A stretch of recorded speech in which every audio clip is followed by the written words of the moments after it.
मोर्चा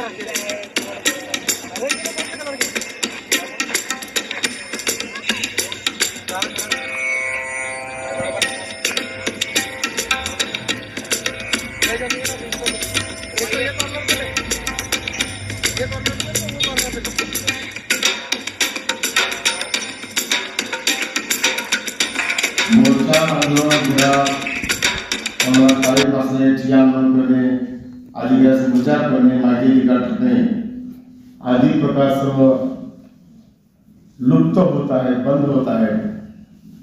सरकार हार पुरे स्टेज, मोठा हार, बॅनर, कटआउट, नाव आदी अडकून बसल्यामुळे संघटना डॅमेज होत आहे, संघटना संपली जात आहे। हे खूप संघटनेसाठी घातक आहे।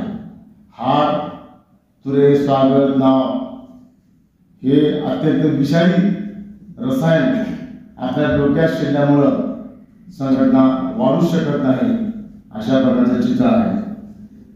1978 साली संघटनेची स्थापना झाली। उस्मानाबाद जिल्हा भ्रष्टाचार निर्मूलन संघर्ष समिती असं नाव होतं। 10 वर्ष मी उस्मानाबादचा जिल्हाध्यक्ष झालो। 88 पर्यंत 88 नंतर 2006 पर्यंत म्हणजे 18 वर्ष मी मराठवाडा विभागीय अध्यक्ष झालो। 2006 ला महाराष्ट्र अध्यक्ष झालो। 2011 साली राष्ट्रीय अध्यक्ष झालो। मी संघटनेचा इतिहास 47 वर्षाचा आहे। मला पदोन्नती मिळत गेली, मला प्रमोशन मिळत गेलं। कोण सांगू शकेल का मला प्रमोशन कसं मिळालं? गजानन सांगशील मला प्रमोशन कसं मिळालं?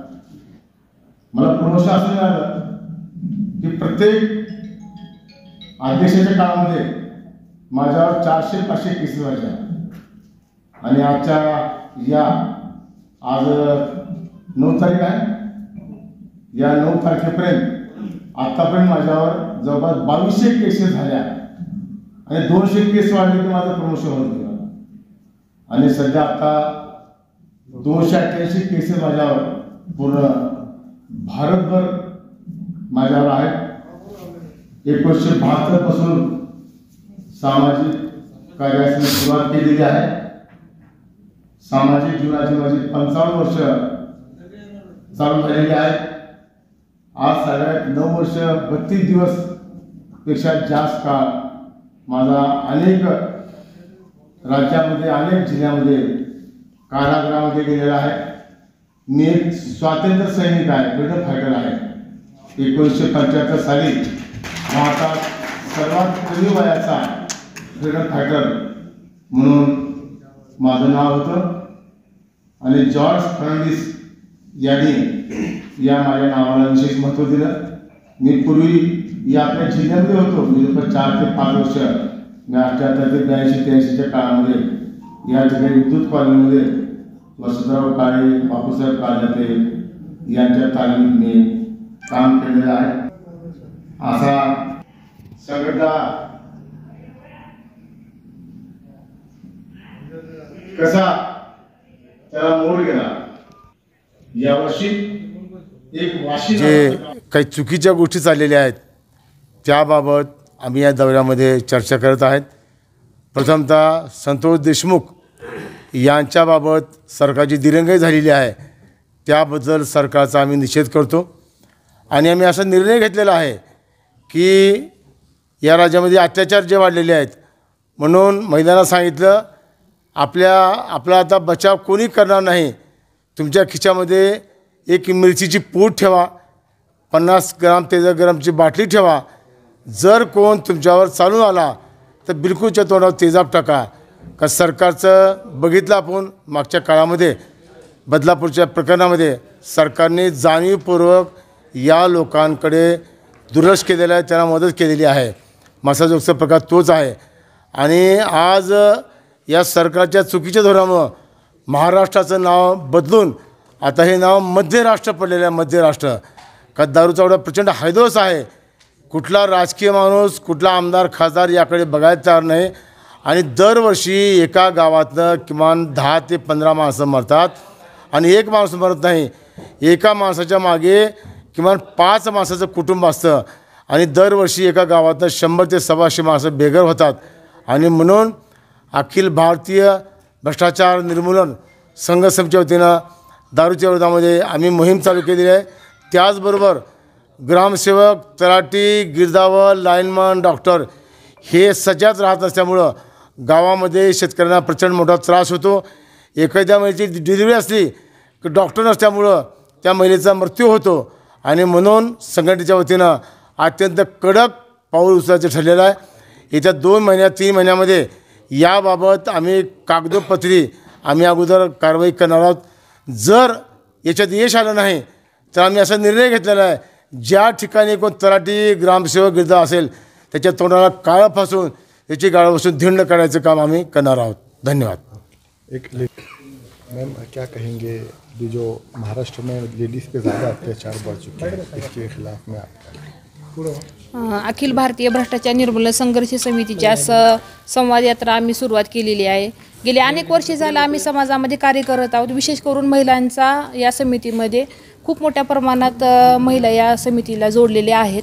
आणि आम्ही एक हाती एक धुरा घेतलेली आहे की जे सध्या दारू विक्री मोठ्या प्रमाणात चालू आहे. ग्रामीण भाग असेल, शहरी भाग असेल, जे अवैध दारू आहे त्याच्या संदर्भात आम्ही अनेक मोठे मोर्चे लातूर जिल्ह्यामध्ये काढलेत, पूर्ण महाराष्ट्रामध्ये काढले. आम्हाला एकच म्हणायचं की जी दारू जी अवैध दारू जी आहे त्याच्यामुळं अख्खं परिवार उद्ध्वस्त होतो. जो पती असतो, सासरे, दीर कुणी असतील ते वारतात. नंतर त्या महिलेवर, त्यांच्या लेकरांवर जी वाईट वेळ येते, जे शिक्षणापासून वंचित राहतात. तर या अशा गोष्टी घडू नये यासाठी आमच्या या संघटनेच्या वतीनं आम्ही मोठं आंदोलन करत आहोत. आणि यामध्ये आम्हाला चांगल्या प्रकारे यश येत आहे. लातूर जिल्ह्यातील आम्ही बऱ्याच तालुक्यातील दारूबंदी बंद करण्यामध्ये यशस्वी झालेले आहोत. आणि सध्या जो अत्याचार घडत आहे त्यामध्ये महिलांच्यावर जे अन्याय होत आहे, खरंच ते एक कुठेतरी आम्हाला दुःख वेदना देणारं आहे. त्याबद्दल सरकारने चांगली पावलं उचलायला पाहिजेत आणि महिलांवर जो अत्याचार होत आहे ते कमी करण्याचा, बंद करण्याचा प्रयत्न करायला पाहिजे. धन्यवाद. चांगलं भ्रष्टाचाराच्या विरुद्ध एक हत्यार उपसण्याचं काम आमचं जिल्हा नियोजन समिती करेल. आणि त्या माध्यमातून जनसामान्याचे तळागाळातील प्रत्येक लोकांचे जे भ्रष्टाचाराचे संबंध असतील, काही अनेक अधिकारी सजेवर थांबत नाही, कार्यालयात थांबत नाही, सामान्य नागरिकाला योग्य ते न्याय देण्याचा प्रयत्न करीत नाही, अशा नागरिकांना निवेदनं देऊन या विविध माध्यमातून, मोर्चे, आंदोलनाच्या माध्यमातून ही भ्रष्टाचार निर्मूलन संघर्ष समिती कार्य करत राहील. आणि जिल्ह्याच्या वतीनं प्रत्येक नागरिकाचा प्रश्न सोडवण्याचं कार्य या ठिकाणी जिल्हा समिती करेल. हेच एवढंच सांगतो.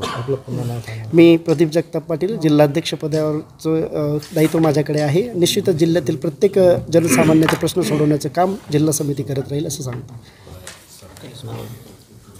अखिल भारतीय भ्रष्टाचार निर्मूलन संघर्ष समिती ही नोंदणीकृत संस्था जवळपास 28 राज्यामध्ये काम करते. महाराष्ट्रामध्ये या संघटनेचा उदय झालेला आहे आणि आज आम्हाला अभिमान आहे की या संघटनेचे सर्व राष्ट्रीय अध्यक्ष प्रदीपबाबा खंडापूरकर यांच्या मार्गदर्शनाखाली आम्ही मराठवाडाभर पूर्ण काम करतो आहे. बाबांनी या परिवाराला एक आपली मुलं म्हणून सांभाळलेली आहे. याबरोबरच समाजाचं हित हे त्यांनी अग्रगण्य ठेवलेलं आहे.